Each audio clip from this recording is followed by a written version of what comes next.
हम जब financial statements prepare करते हैं तो हमने उसमें बहुत सारे एडजस्टमेंट्स किए हैं। कुछ एडजस्टमेंट्स होती हैं जिन्हें हम कहते हैं हिडन एडजस्टमेंट्स।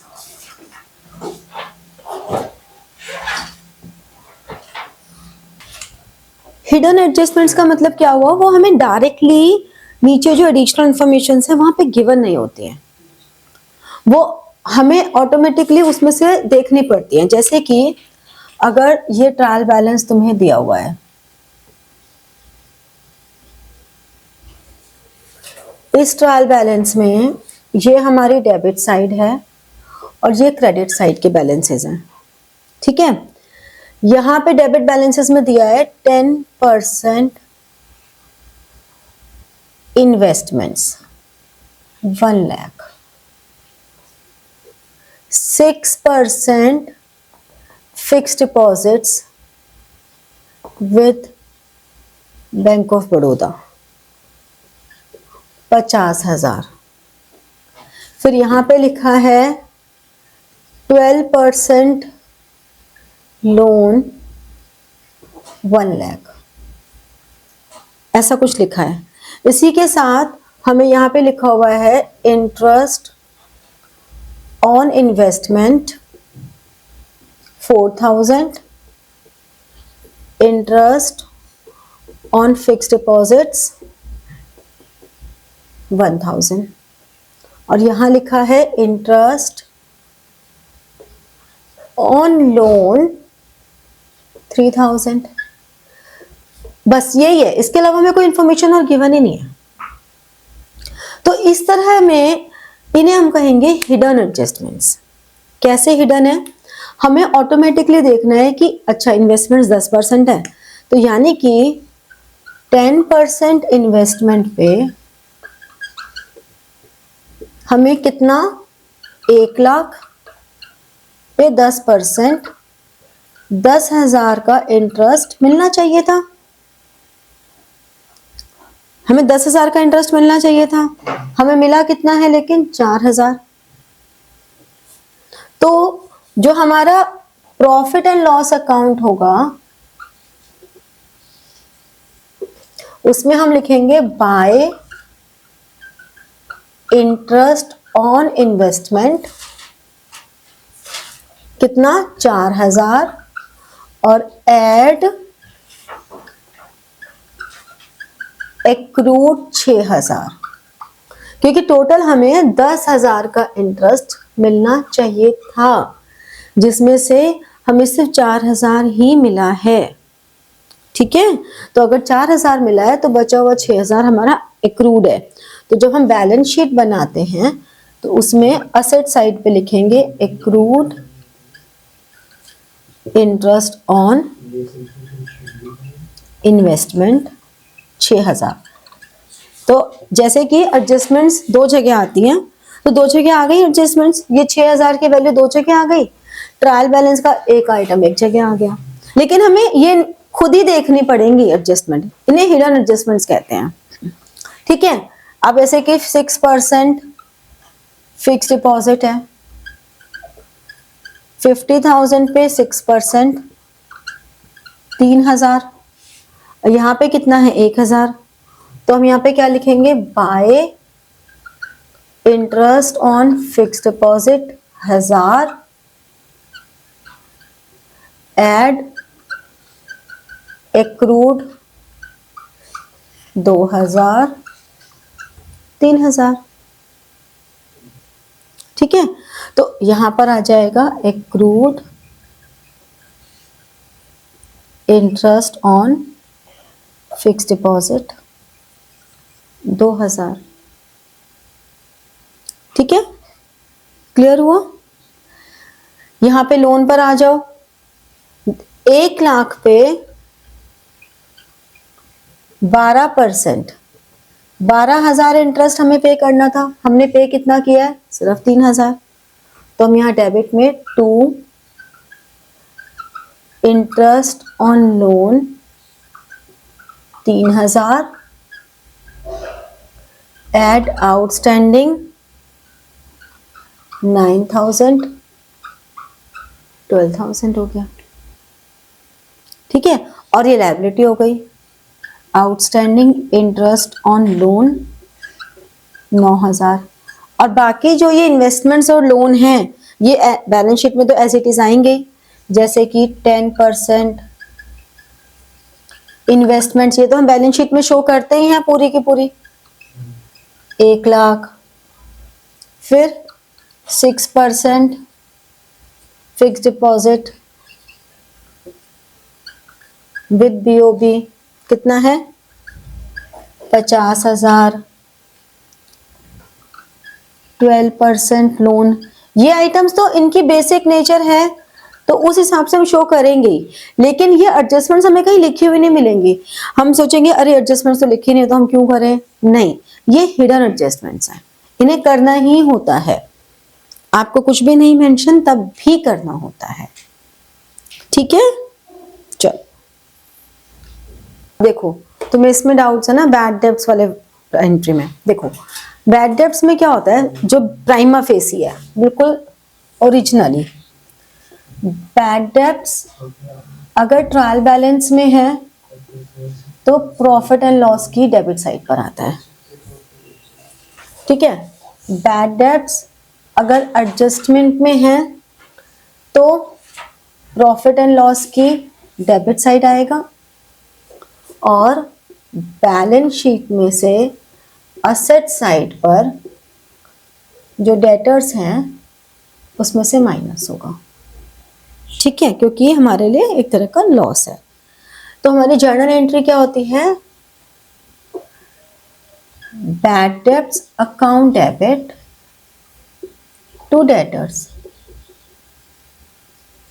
ये तो हमारी हो गई एडजस्टमेंट एंट्री। फिर provision for doubtful debts account debit, ये तब होगा इफ प्रोविजन गिवन, अगर नहीं गिवन तो हम profit and loss account debit कर देंगे टू बैड डेब्ट्स अकाउंट। फिर जो भी न्यू प्रोविजन बनता है उस न्यू प्रोविजन के लिए profit and loss account debit to provision, क्योंकि हम प्रॉफिट्स में से ही कम कर रहे हैं। ये तो हमारा कॉन्सेप्ट हो गया, लेकिन ये टॉपिक ऐसा है जो कि इस कॉन्सेप्ट को समझ के हम इसके क्वेश्चन सॉल्व नहीं कर पाते, इसलिए हम डायरेक्ट इसको न्यूमेरिकल बेस्ड लाते हैं। अब पहले मैं लॉन्ग मेथड बता देती हूँ कि अगर हमें ये इंफॉर्मेशन गिवन है तो हम क्या एंट्री करेंगे। हम एंट्री करेंगे, पहली एंट्री होगी bad debts account debited to debtors, ठीक है। कितने के बैड डेब्ट्स, 2,000, क्योंकि जो ट्रायल बैलेंस में है वो तो डेटर्स में से डिडक्ट हो चुके हैं ऑलरेडी, जो ट्रायल बैलेंस के बाहर हैं उन्हीं को हमें 2 बार करना है। तो ट्रायल बैलेंस वाले तो हो चुके हैं एक बार डेटर्स में से, उनको दोबारा करने की कोई जरूरत नहीं है। तो ये हमने 2,000 जो हमारे न्यू वाले बैड डेब्ट्स हैं वो कर दिए। अब हमारे पास प्रोविजन है, कितने का है प्रोविजन हमारे पास, प्रोविजन फॉर डाउटफुल डेब्ट्स हमारे पास है 3,000, जबकि बैड डेब्ट्स हमारे पास कितने हैं, 4 ये और 2 ये, 6,000 है। तो यानी कि हमें यहाँ पर प्रॉफिट एंड लॉस अकाउंट की भी जरूरत पड़ गई, क्योंकि टोटल जो बैड डेब्ट्स हैं वो 6,000 है। 6,000 में से 3,000 का हमारे पास प्रोविजन था और बचा हुआ 3,000 हमने प्रॉफिट एंड लॉस में डाल दिया। अब हमें जब न्यू प्रोविजन बनाना है तो हम profit and loss account debited to provision for doubtful debts, ये हमने प्रोविजन बना दिया। कैसे बनेगा, 40,000 के डेटर्स हैं, 40,000 के डेटर्स में से हम 2000 तो यहाँ कम कर चुके ना, तो 2000 ये हो गया 38,000, इसका 5% निकालेंगे, कितना हो गया 1900। अगर इसी को हम चेंज कर देते, अगर मान लो ये जो प्रोविजन है आपका 3000 की जगह, प्रोविजन फॉर डाउटफुल डेब्ट्स, ये 3000 की जगह 10,000 होता, तो हमारा पूरा का पूरा 6000 बैड डेब्ट्स इसी से हो जाते, ये हो गए। यानी कि अगर हमें ये प्रोविजन 3000 की जगह 10,000 गिवन होता, तो 10,000 प्रोविजन सफिशिएंट था, हमें पीएनएल की जरूरत नहीं पड़ी, हमने बैड डेब्ट्स यहीं से पूरे कर दिए। और अब जब हम न्यू प्रोविजन बनाते तो हमें कितने का प्रोविजन चाहिए, 1900 का। हमारे पास प्रोविजन बचा कितना हुआ है, 10 में से 6 यूज हो गया, 4000 का। यानी कि हमें सिर्फ 1900 का प्रोविजन चाहिए, जबकि हमारे पास प्रोविजन 4000 का है, ज्यादा है, तो हमें प्रोविजन को कम करना पड़ेगा। प्रोविजन बनाने के लिए अगर हम ये एंट्री कर रहे हैं तो प्रोविजन कम करने के लिए रिवर्स एंट्री करनी पड़ेगी। यहाँ पर 3 जो पहले था जिसमें हमने 3000 प्रोविजन यूज कर ली थी तब 0 बचे थे ना, तो फिर हम वो मेंटेन एट 5%, तो हमने 5% ही मेंटेन कर दिया, बना दिया प्रोविजन। अच्छा, तो मतलब अगर यहाँ पर 10,000 तो 4000 बची, तो हमें प्रोविजन 5% ही मेंटेन करना है। उस 4000 का करेंगे फिर हम? क्यों 4000 का करोगे, यही तो करना है 1900। अच्छा, हमें प्रोविजन 1900 ही मेंटेन करना है, हमें प्रोविजन 5% ही मेंटेन करना है। मैं इसी क्वेश्चन का वेरिएशन बता रही हूँ कि यहाँ पर हमारा प्रोविजन 3000 था, अगर ये प्रोविजन 3 की जगह 10,000 होता तो हम क्या करेंगे। अगर ये 3 की जगह 10,000 होता तो हमने 6,000 पूरा का पूरा यहाँ डाल दिया, और हमें क्योंकि 5% प्रोविजन बनाना था, यानी कि हमें 1900 प्रोविजन बनाना था, हमारे पास 4000 का प्रोविजन है, ज्यादा है, तो हम उसको रिवर्स कर देंगे। हमें कम करना है ना प्रोविजन अब, तो हम इसके रिवर्स एंट्री कर देंगे, provision for doubtful debts debited to profit and loss account. कितने से, 4000 में से हमें सिर्फ 1900 का चाहिए, तो 2100।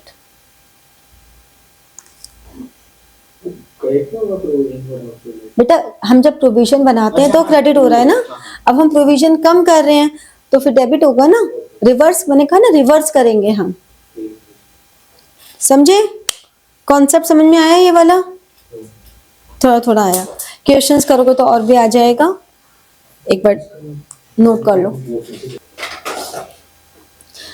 अब देखो, ये तो हमें जर्नल एंट्रीज हो गई, एक लॉन्ग प्रोसेस हो गया कि हम कैसे ट्रीट कर रहे हैं, लेकिन जब हम प्रॉफिट एंड लॉस अकाउंट बनाते हैं तो हम एक शॉर्टकट ले लेते हैं। क्या शॉर्टकट ले लेते हैं कि हम यहां लिखते हैं टू बैड डेब्ट्स, कौन से वाला, जो ट्रायल बैलेंस वाला है, ठीक है, 4000। फिर इसमें ऐड कर देते हैं फर्दर बैड डेब्ट्स जो एडजस्टमेंट वाला है 2000। फिर इसमें ऐड कर देते हैं प्रोविजन जो न्यू वाला है, न्यू प्रोविजन कितना है 1900, ठीक है, ये हमने सब ऐड कर दिया। 1900 प्रोविजन हम वैसे भी निकाल ही सकते हैं कि 40,000 है, 40 में से 2000 बैड डेब्ट्स हो गए, बचे 38,000, 38,000 का 5% हमने निकाल लिया, ये सब निकाल के हमने ऐड कर दिया 900 और 7। अब हमें देखना है कि ओल्ड प्रोविजन कितना है। अगर ओल्ड प्रोविजन इससे ज्यादा है तो इसको तो यहां लिख दो और ओल्ड प्रोविजन को यहां लिख दो। अगर तो ये कम है, जैसे कि अगर ये 3000 है,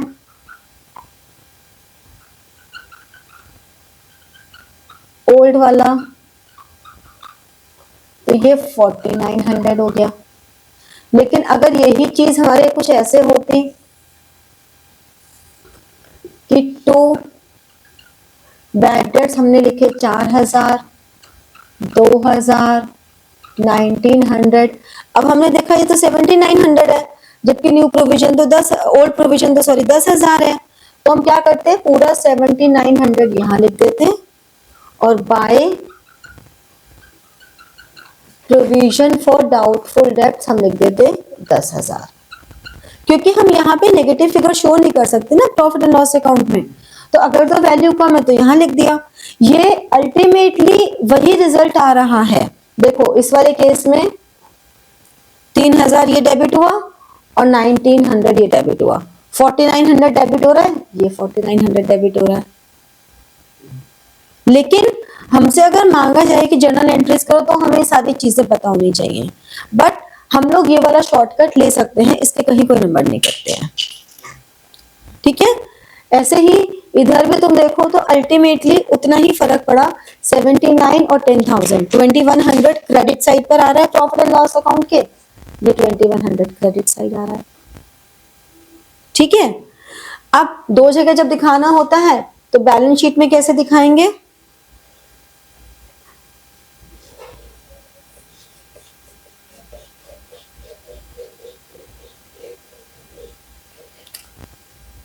बैलेंस शीट में ये असेट साइड पे डेटर्स हैं, कितने हैं 40,000। इसमें से हमने माइनस कर दिए बैड डेब्ट्स, कौन से वाले, ये नए वाले, क्योंकि वो तो ऑलरेडी एडजस्टेड है। एडजस्टमेंट से तो दो जगह आती हैं, तो हमने यहाँ कर दिए, बचे 38,000 माइनस प्रोविजन, ये हमेशा न्यू वाला ही आएगा 1900, तो 106 और 36। अगर ये वाला केस है तो बैलेंस शीट में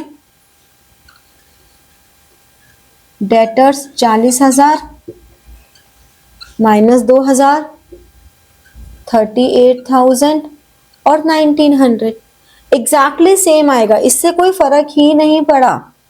मतलब पुराने प्रोविजन से हमें कोई इंपैक्ट नहीं आया, डेटर्स को एज इट इज शो करेंगे हम।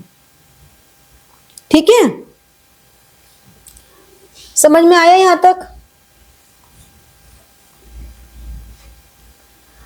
अब अगर इसमें एक पॉइंट और ऐड ऑन हो जाता कि डिस्काउंट ऑन डेटर्स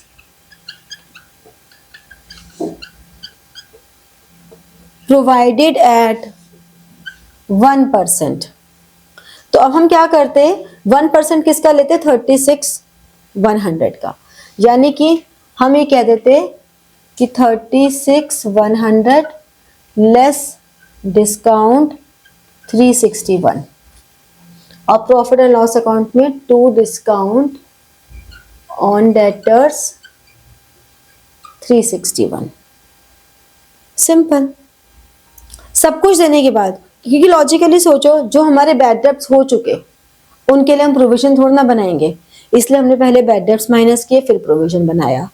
जिनके लिए हम प्रोविजन बना रहे हैं उनको हम डिस्काउंट थोड़ी ना देंगे, जिनके लिए हम सोच रहे हैं कि हाई बैड डेब्ट्स हो सकते हैं उनको हम डिस्काउंट क्यों देंगे, डिस्काउंट तो हम अपने गुड डेटर्स को देंगे ना, तो इसलिए वो माइनस करके बचे हुए पे हमने डिस्काउंट लगा दिया। Simple, got it. ये ओवरऑल आपका बैड डेब्ट्स का एडजस्टमेंट हो गई, समझ में आई। बाकी तो देखो अकाउंट्स का कोई भी कॉन्सेप्ट होता है ना, अकाउंट्स का कोई भी कॉन्सेप्ट आपको कितने भी अच्छे से समझ में आ जाए, कितने भी अच्छे से समझ में आ जाए, वो तभी स्ट्रॉन्ग बनता है जब आप उसकी प्रैक्टिस करते हो। तो अकाउंट्स थोड़ा सा डिमांडिंग सब्जेक्ट है कि आपको प्रैक्टिस तो करनी पड़ेगी, बिना प्रैक्टिस के रट नहीं सकते। थ्योरी में कई बार ऐसा होता है, ऑल्दो रटनी तो थ्योरी भी नहीं चाहिए, बट चलो फॉर इन इमरजेंसी कई बच्चे रट्टे लगाने में बड़े उस्ताद होते हैं, समझ में आए ना आए वो रट्टे लगा लेते हैं, तो then that is okay. But accountancy में तो आप कितने रट्टे लगा लोगे जब तक आपको कॉन्सेप्ट समझ में नहीं आएगा। ठीक है, चलो like, share and press the bell button for getting your notifications and comment. ठीक है, thank you.